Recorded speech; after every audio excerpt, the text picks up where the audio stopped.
jeleknya rakus menjadikan manusia sangat jelek di pandangan manusia, apalagi di pandangan Allah. Untuk mengedekan kesombongannya rakus, siapa dia? Dia contoh, kakak adik berebut waris. Apa yang menjadikan dia menjadi seperti itu? Kakak adik berebut waris. Jahat dia. Rakus dia. Ingin mengedekan kesombongan dia. Punya dengki pada saudaranya, lengkap dia. Maka perebut waris adalah ahli neraka yang berjalan di atas bumi. Ini lihat, orang punya penyakit itu di rumahnya sudah punya problem. Sudah di rumahnya jadi problem. Kalau jadi pengusaha lebih gede problemnya. Bagaimana? Wong saudaranya saya dimakan dan digiles, apalagi orang lain. Ayo. Oh jahat ini gara-gara penyakit hati tadi. Saudaranya yang bapaknya sama, ibunya sama, di masa kecilnya bermain bersama, Masya Allah. Bahkan waktu pernikahannya pun sama-sama senang. Akan tapi ternyata, waktu bapak ibunya meninggal dunia, saat ini kelihatan kalau dia adalah bersama syaitan yang mengajari kesombongan, bersama Qabil yang mengajarkan kedengkian. Ternyata bersama kebusukan-kebusukan iblis, kebusukan kerakusan. Jangan nengok orang lain, hei hamba Allah. Kita ingin membersihkan diri. Kita ingin membersihkan diri. Kalau ternyata Anda hari ini sebagai perebut waris, Anda dengar dengan benar, ketahuilah Allah Maha Kasih. Allah akan entaskan Anda. Kuncinya adalah Anda insaf. Menyadari bahwasanya itu kebusukan. Lihat kalau orang berebut waris saudara, hei hamba Allah dengar ini. Kalau itu adalah Anda dengar.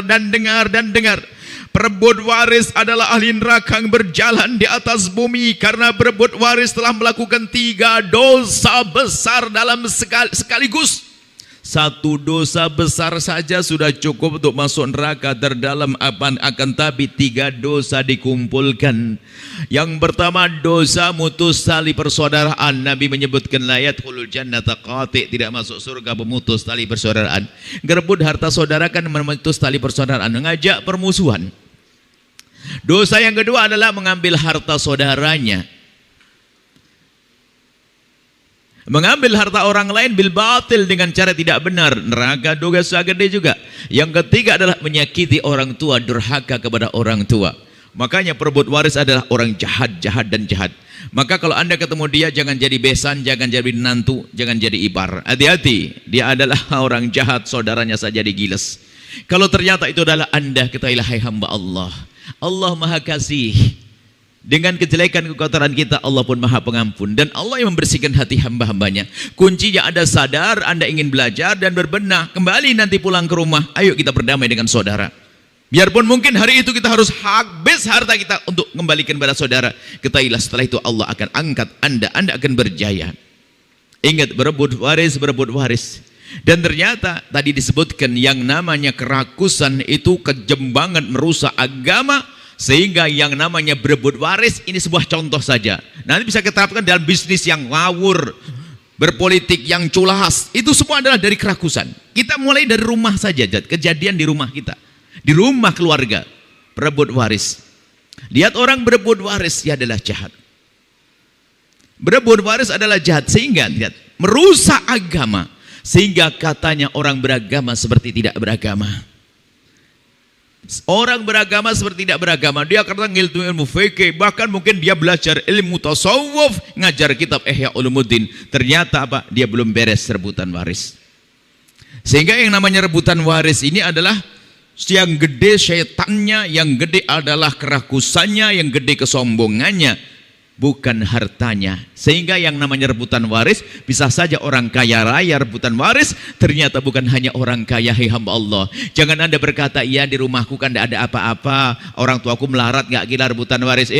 Jangan ngentengin. Iblis mengintai hati kita. Kesombongan bisa saja nempel di hati kita. Biarpun itu orang fakir, nyungsep, rebutan, tikar robek sama meja patah kaki, yang penting masuk neraka jahanam. Nggak pandang, jangan mengatakan Anda fakir lalu tidak berebut waris. Rebutan waris, gara-gara piring 2 saja berantem dia. Bukan hanya orang kaya yang berebut waris. Yang kaya pun ternyata ya sama, padahal dia yang, bahkan yang kadang yang paling jahat dalam berebutan waris, Bukan orang yang fakirnya di antara mereka. Yang paling sukses bisnisnya, yang paling jahat merebut waris. Karena yang gede adalah setannya. Hati-hati. Sehingga yang namanya rebut waris bukan saja orang bodoh. Jangan dianggap yang berebut waris adalah orang bodoh. Yang alim pun rebutan waris. Kiai meninggal dunia, punya anak 2, ustadz muda, rebutan kantin pondok, koperasi toko pondok, sampai sekarang nggak beres-beres. Yang penting masuk neraka. Gayanya pakai imamah gede, pakai jubah berkibar, tapi ternyata di rumahnya rebutan pondok, nggak beres-beres, musuhan dengan saudaranya, musuhan dengan saudarinya. Karena apa? Yang penting aku harus masuk neraka terdalam. Hati-hati. Jadi yang namanya rebut waris adalah hati-hati. Dosanya yang gede adalah iblis, yang gede setannya. Tidak perlu Anda menengok orang lain. Tengok diri Anda sendiri. Anda punya masalah apa? Apakah Anda sebagai si kaya yang berebut waris tinggal berdamai nanti? Si fakir berebut waris, atau Anda orang alim? Atau orang alim?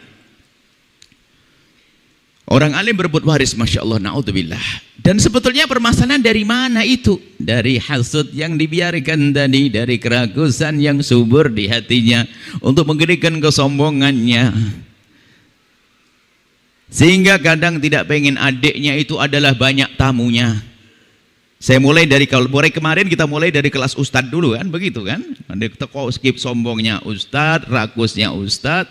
Sekarang juga ini rebutan, tamunya pun jadi rebutan itu. Sehingga mungkin ada ustadz, anak kiai punya anak 2 atau berapa, rumahnya itu kan di depan begitu. Ini yang paling belakang ini sudah masang 2 orang untuk menjaga tamu yang ada datang, jangan boleh ke rumah adik, awas ya, jangan digiring ke sana, belok ke sini nanti. Ini ke rumah adik nanti, pisangnya masuk ke rumah adik nanti, rebutan pisang sama beras yang dibawa oleh jamaah. Ini jangan boleh masuk sana, harus ke sini dulu ya. Ini yang paling tua ya.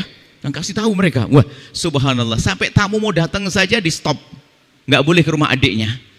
Loh, ini model, hati-hati. Jadi gayanya ustadz, tapi ternyata dia dengan iblis tadi. Sehingga betul, yang gede setannya, maka jangan ngentengin urusan waris. Dan takutlah kepada Allah. Kalau Anda hari ini berebut waris, ketahuilah panas harta waris. Dimakan anak akan jadi setan itu anak. Dimakan istri jadi kurang ajar itu istri. Ini harta kotor. Sadarlah hai hamba Allah, jika memang Anda hari ini memang ada orang perebut waris, Anda beruntung. Anda didatangkan oleh Allah ke tempat ini. Dan Allah menjadikan kami mengucapkan kalimat ini. Seperti ada kesepakatan kebaikan yang tidak pernah kita rencanakan. Anda datang, kami berucap, setelah itu ahli surga semuanya. Harus insaf semuanya. Ingat, ini adalah masalah kekotoran hati. Itu sebetulnya babnya judulnya sama, rakus. Dia sudah punya kekayaan yang paling kaya, yang paling alim. Suatu ketika lihat, suatu ketika ada orang datang berlima, mengadu tentang urusan waris. Maksudnya minta petunjuk agar pembagian, maksudnya biar dinasihati oleh kami. Rupanya di saat kami ingin menasihati, belum beberapa kalimat ngomong, rupanya salah satu mereka memang ada yang alim, mengiyakan dan dia mengeluarkan hadis dan ikut ngomong. Karena sudah ada yang alim seperti itu, maka kami sampaikan, insya Allah kalau sebuah keluarga ada yang berilmu begini, insya Allah aman. Tinggal didengar saja, nanti tinggal laksanakan. Bismillah. Kita bubarkan perkumpulan keluarga ini, pulang. Berlima. Ternyata setelah itu 3-nya hilang, 2 lagi balik lagi. Loh, kok balik lagi? Kenapa? Iya Bu ya, saudara kami berlanjut, kami balik ke sini sengaja ini mewakili dari saudara kami yang berempat. Kenapa? Mohon maaf Bu ya, tadi abang kami yang paling banyak ngomong tadi, yang paling pintar tadi Bu ya, justru dia yang paling suka jual-jualan, yang paling jahat, yang paling alim. Sehingga saudara kami yang 2 ngelabui, nemeni abang pulang, kami disuruh balik ke sini jelaskan. Lihat, yang paling jahat, yang paling sok kayanya ustadz, yang paling jago zikir, bisa saja penghafal Qur'annya. Kenapa? Ditipu oleh iblis dengan kebaikannya tidak menjadi dia baik. Hati-hati. Makanya tidak cukup orang baik dalam ibadah, tapi hati dengan sesama manusia enggak baik, ibadahnya kosong, enggak dinilai oleh Allah Subhanahu wa taala. Maka ilmu membersihkan hati kami sebutkan sebagai ilmu fardu ain di atas fardu ain. Jangan sampai itu orang katanya ibadahnya akan sia-sia. Kenapa? Kotor hatinya. Sudahlah, kemudian ada rambu-rambu. Sudahlah, jika di rumah Anda harus ada pembagian waris, ini termasuk penerapan akhlak. Jangan ada mengangkat suara. Ini nasihat. Kalau ada yang mengangkat suara, dia adalah iblisnya. Sebab subhanallah, waris itu kok panas betul. Sehingga ada seorang adik itu hanya ngomong baik-baik loh sama abangnya. Bang, apa dek? Rumah ini. Kenapa dijual? Oh, belum selesai ngomong. Baru, bang, ini sudah dibentak sama abangnya. Padahal baru ngomong nyebut. Panas suasana, hati-hati. Ingat, Anda harus insaf. Kalau dalam sebuah keluarga mau pembagian waris, yang angkat suara adalah iblisnya. Kenapa? Dia akan menyulutkan api permusuhan. Akhirnya semuanya panas. Sehingga nggak berani lagi membagi lagi, nggak berani ngomongin, terus saling gunjing di belakang. Oh, gunjing. Sehingga retak rumah tangga, retak keluarga. Masya Allah. Reuni, hanya reuni dohir saja. Sepertinya kebertemuan keluarga, reuni keluarga besar Pak Haji Fulan. Masya Allah. Kelihatannya keluarga besar. Masya Allah, ada yang jadi ustadz semuanya. Ternyata ini bukan golongan ahli surga. Semuanya masalah kalau datang itu lirik-lirikan. Istrinya lirik-lirikan. Gelangnya dipakai semuanya. Pulang ke rumah masing-masing. Bukan hati damai, tapi ternyata punya bahan baru untuk menggunjing. Itu begini. Masya Allah. Gara-gara apa? Kerakusan, kekotoran hati. Anda tidak usah nengok orang lain. Anda tengok diri Anda seperti apa. Urusan waris. Yang pertama, jangan Anda mengangkat suara. Yang kedua, pastikan serahkan kepada ahlinya tentang urusan pembagian waris. Jangan Anda mempermasalahkan. Kemudian setelah dibagi dengan dasar keadilan, misalnya tempatnya ada belakang, depan dan sebagainya. Kalau suruh memilih mungkin berebut, akhirnya diundi misalnya. Sudah kita bagi dengan benar begini-gini, cuman siapa yang depan belakang. Oke, apa yang Allah pilihkan untuk Anda itu yang terbaik. Biarpun kata yang di belakang akan menjadi berkah. Jangan ribut toh. Aku pengen di sana, aku pengen ini. Hindari itu. Kenapa? Waris itu kan rezeki nomplok, bukan jerih payah Anda. Orang tua wafat, meninggal dunia, langsung pindah ke kita harta itu. Bukan Anda yang cari. Tapi memang dasar hati busuk, lihat ribut. Dan anehnya tadi apa? Orang yang paling ribut, paling tidak sadar kalau dia yang paling jahat. Hati-hati. Ini juga serem juga dalam dunia waris ini. Maka tolong yang kedua adalah serahkan kepada ahlinya sesuai dengan petunjuk syariat. Dan jangan sampai ada yang berani berkata bahwa saya tidak adil syariat. Langsung tutup poin. Yang mengatakan syariat tidak adil sebetulnya ada kekotoran di dalam hatinya. Tidak adil dengan siapa? Sebetulnya dia kan bukan ngomongkan Allah tidak adil. Sebenarnya nggak terima kalau abangnya dapat bagian banyak. Itu sebenarnya kan kebusukan di hatinya. Nggak usah jauh-jauh. Misalnya, perempuan dapat satu bagian, laki-laki dapat dua. Laki-laki dapat dua. Maka perempuan yang berguna, ini sebetulnya permasalahannya apa? Tidak ingin abangnya dapat lebih. Loh kok aneh? Oh, ini masalah ketidakadilan. Sebetulnya kita bicara tentang ketidakadilan, ketahuilah bahwa ini adalah kekotoran di hati. Pertama, ini syariat Nabi SAW. Kalau hikmahnya banyak, kalau merenung saja, sederhananya saja deh, masalah 1:2. Maka urusan pembagian waris, petunjuk syariat adalah nomor 1. Kalau gambaran sederhana untuk memahamkan, adapun rahasia yang sesungguhnya hanya Allah yang tahu. Cuman kalau bicara sederhana, kenapa kok dalam warisan 1:2 itu gimana sih? Untuk sederhana untuk memahamkan. Gini loh ya, ada bersaudara dua, laki perempuan. Jadi kalau laki perempuan nanti kalau dapat peninggalan warisan itu kan harta itu dibagi berdua, sehingga kepalanya jadi 3. Laki dijadikan 2, perempuan 1. Lakinya ngambil 2, perempuannya dapat 1. Anggap saja ayah meninggal dunia meninggalkan uang 30 juta. Maka anak perempuan mendapatkan 10 juta, anak laki-laki mendapatkan 20 juta. Di sini dohirnya begini seolah-olah kok nggak adil. Ketahuilah kalau sudah dari Allah adil. Hikmahnya apa? Allah yang tahu. Akan tapi kalau kita mencoba sekedar kita mereka-reka hikmah, begini loh kisahnya. Hidup dia bukan sampai di sini. Jika suatu ketika nanti ada kejadian bahwasanya jadi fakir, ketahuilah kalau saudari perempuan jadi fakir, jadi tanggung jawabnya saudara laki-laki. Tapi kalau saudari laki-laki fakir, saudari perempuan tidak wajib beri nafkah. Kalau dia jatuh fakir, perempuan jatuh laki-laki. Sebagai saudara laki-laki memberi nafkah ke dia. Itu. Kemudian, belum lagi nanti dalam langkah selanjutnya, di dalam pernikahan misalnya. Ini gambar sederhana saja. Padahal hikmah yang sesungguhnya hanya Allah yang tahu. Ini adalah dohir saja. Gini, dua-duanya ingin menikah. Yang perempuan ingin menikah, yang laki-laki ingin menikah. Dan kebiasaan di kampung itu kalau menikah adalah ngasih mahar dong. Lah, kebiasaan maharnya di situ tuh adalah anggap saja 20 juta deh. Maharnya 20 juta. Perempuan yang menikah, anak lakinya juga menikah. Oke. Semuanya menikah waktunya bareng biar resepsinya gampang. Akhirnya apa? Semuanya ngasih mahar. Laki-laki, anak laki-laki menikah dengan perempuan harus ngasih mahar. Ngasih 20 juta. Duitnya dikasihkan. Tinggal berapa? 0. Lah, si anak perempuan yang menikah dengan laki-laki dikasih mahar 20 juta. Duitnya berapa? 30 juta. Dia punya 10 juta, enggak kurang. Dia punya 20 juta. Loh, jadi banyak yang perempuan. Kemudian, sang anak perempuan punya anak 20, yang ngasih nafkah siapa?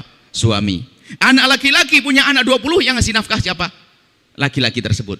Ini kalau bicara panjang, ternyata oh di balik ini semua ada hikmah. Makanya jangan berkata waris tidak ada, tidak adil. Sebetulnya yang mengucapkan kalimat tidak adil adalah kekotoran hati, kurang iman kepada Allah, dan ada kerakusan dengan saudara. Dan itu bibit permusuhan itu nanti. Biasanya langsung terjadi kerakusan. Rebut waris itu mulai dari orang yang menganggap ketidakadilan itu ada. Baik, setelah itu apa? Serahkan kepada syariat cara pembagian yang benar. Biarpun nanti ada damai misalnya, membagi waris sama itu sah. Dan itu benar, tapi catatannya yang meminta dan yang memulai adalah pihak anak laki-laki. Jadi laki-laki berkata, dek, kak, kakakku perempuan, adikku perempuan, sudahlah warisnya dibagi rata saja. Oh sah, karena apa? Dari laki-laki yang ngomong. Karena itu artinya sang anak laki-laki ingin memberikan sebagian jatahnya untuk kakak perempuannya dan adik perempuannya. Tapi kalau nuntut dari perempuan, jadi berbeda permasalahannya. Ini hati-hati, makanya urusan waris ini adalah serem banget, hati-hati. Kemudian lihat, setelah itu, setelah serahkan waris, kemudian yang ketiga, jangan menunda-nunda pembagian waris. Kalau sudah menunda-nunda itu Masya Allah, itu banyak bisikan-bisikan syaitan. Bahkan semakin cepat dalam pembagian waris, bisa saja disitulah kesejukan ada. Ibunya baru meninggal dunia atau ayahnya baru meninggal dunia. Bahkan suatu ketika ada pembagian waris, baru orang tuanya dikuburkan, setelah maghrib begitu pembagian waris. Masih sejuk, tangis derai air mata masih, sisa bekas air mata masih ada. Di saat uang tunai dibagi, rupanya anak yang pertama ngomong, apakah boleh kalau uang ini saya bersedekahkan ke masjid? Ya jawab boleh. Yang kedua, apakah boleh kalau saya berikan ke sana? Oh boleh. Kemudian yang ketiga berkata, kalau saya belum bisa memberi seperti adik dan kakak saya, gimana kalau uang ini saya pakai sendiri? Ya kami sampaikan, boleh, itu hartamu, halal. Kemudian dengar begitu, adiknya malah ngomong, kalau jatah saya biar diambil abang saya kelihatannya hidupnya yang paling susah. Suasana masih sejuk. Tapi kalau sudah jauh daripada kematian, wafat ya orang tua, biasanya sudah mulai bisikan-bisikan. Bisikan dari mana? Dari iblis. Iblisnya bukan iblis yang tidak terlihat. Iblisnya kadang menjelma sebagai pasangannya. Hati-hati. Pernah kita membagi waris, sudah sepakat di keluarga berlima. Oke, dibagi begini. Semuanya bubar pulang setengah jam lagi, kemudian ada yang ngomong, Buya, mohon pembagian warisnya dipending. Rupanya anak perempuan ini pulang ketemu iblis pakai kopiah putih di rumah, suaminya yang menghalangi. Hati-hati suamimu, istrimu. Maka kami ingatkan kepada anda semuanya, jika istrimu atau suamimu lagi bagi waris, pastikan abang jangan mengambil yang bukan miliknya abang. Jangan masukkan kami neraka. Istriku, ambil hakmu, jangan mengambil yang haram. Dinasihati begitu, jangan malah, oh nggak benar itu, nggak boleh, mana cuma begitu jatahmu. Wah, memang subhanallah, justru kalau iblis, setan yang tidak terlihat itu hanya membisikkan. Tapi kalau setan pakai kerudung itu, oh serem dia. Setan pakai kopiah putih itu, Masya Allah, di rumah serem sehingga mudah berbuat jahat. Hati-hati, hati-hati. Insya Allah di rumah anda tidak ada iblis pakai kopiah putih, tidak ada iblis pakai kerudung, nggak ada. Semua adalah orang-orang mulia. Maka ini jangan gampang ini masalah urusan ini. Yang kedua, yang selanjutnya, tolong jangan ditunda, jangan menunda pembagian waris. Cuman biarpun jangan, secepatnya lebih bagus. Ibaratnya mayat belum dikubur pun dibagi waris lebih indah. Ini bukan rebutan, membagi dengan benar, Mas Yesus. Sebab kalau sudah terlalu lama ini ada bisikan-bisikan, macam-macam bisikannya. Ada orang ngajak bisnis, pakai aja dulu gampang. Tiba-tiba sertifikatnya hilang, nggak tahu dipinjam, ditaruh di mana. Macam-macam nih kasusnya. Mau dijual nggak bisa. Kasus gara-gara tertunda kita dalam membagi waris. Sebaik-baik waris segera dibagi. Bukan setelah misalnya ayah meninggal dunia, Kemudian dibagi waris setelah ibu meninggal dunia. Ditanya, kenapa tidak segera diwaris? Karena ibu masih hidup. Ini anak paling kurang ajar. Memangnya ibumu suruh cepat mati? Ibumu bisa lebih panjang umurnya dari dirimu. Jangan bilang, ibu masih ada maka jangan dibagi dulu. Ibumu suruh mati, suruh. Ini jahat, halus dia. Bagi ibumu mendapatkan bagian, dirimu dapat bagian. Yang bermasalah itu adalah kan itu bisikan-bisikan itu. Bisikan ada orang ngajak bisnis, kamu kan orang kaya, lah mohon banyak, ayo bisnis prospektif ini, ini terus bisnis. Belum lagi bisikan dari istri, bisikan dari suami dan seterusnya, Masya Allah. Bahkan istrinya semula orang baik solehah, cuman gara-gara satu kebutuhan, sehingga mulai membisikkan ke suaminya. Semula perempuan baik, kan ada peluang waris belum dibagi, mulai dia membisikkan, bisikan, ditumbangi oleh bisikan setan, sehingga suaminya pun menjadi berbuat salah kepada keluarganya. Na'udzubillah. Maka kemudian segera dibagi, jangan suka menunda-nunda. Sebuah tempat itu ternyata warisan sampai 4 keturunan belum dibagi, sehingga semua anak keturunan merasa memiliki itu. Padahal kalau dibagi hanya dapat mungkin 1 petak 1 meter, untuk kuburan aja nggak bisa. Cuman karena belum dibagi, semuanya merasa itu adalah hakku. Bahaya, menduga-duga. Sehingga apa? Sampai ada, Buya, boleh Buya ngomong apa saja di sini, asalkan jangan ngomong warisan. Ini tanah belum diberesi dari mbah saya yang keempat. Hanya kamu rumah aja di situ, tidak dibagi dengan jelas. Lalu di rumah siapa ini? Tempat siapa? Lihat. Alasannya nggak enak dibagi. Akhirnya apa? Menjadi ajang setan untuk bermain di keluarga tersebut. Nggak ada keindahan. Ini biasanya keluarga pesantren. Ini kan ada anaknya taruh situ, anaknya sini, nggak jelas wakafnya. Nggak jelas miliknya. Sehingga ujung-ujungnya ribut, akhirnya senang bertepuk tangan. Ini pakai imamah masuk neraka, kata setan. Dia adalah baca kitab Ihya Ulumuddin ahli neraka. Dia saudara, ceramah hebat tapi rebut waris. Hati-hati.